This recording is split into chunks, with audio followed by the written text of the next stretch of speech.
Thank you, Mr. Speaker. I rise in support of House Bill 1694.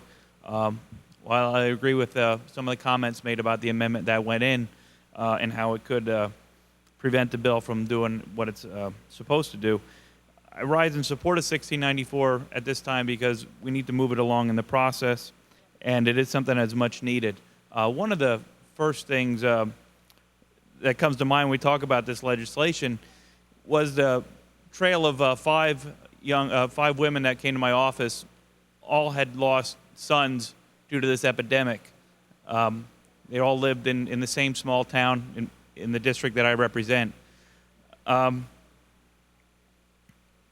we can't stop the people that are currently addicted to these pills, we can prevent the kids that are going to school now, the people that haven't been exposed to these drugs now.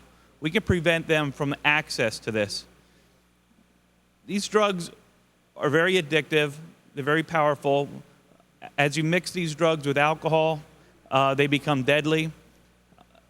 A lot of families have been destroyed. Lives have been destroyed. We require kids to wear helmets when riding bicycles. We require them to be all kinds of testing and athletics. But yet we let these drugs, which are very harmful and much more addictive than anything that was out there 20 years ago, just flood our streets.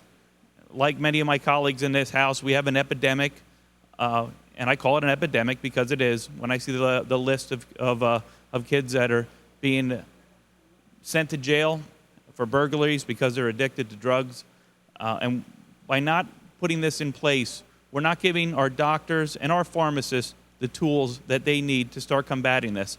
While it's not perfect for law enforcement, I think if doctors and pharmacists have access to this database, they can stop these drugs from reaching the street at the point of sale.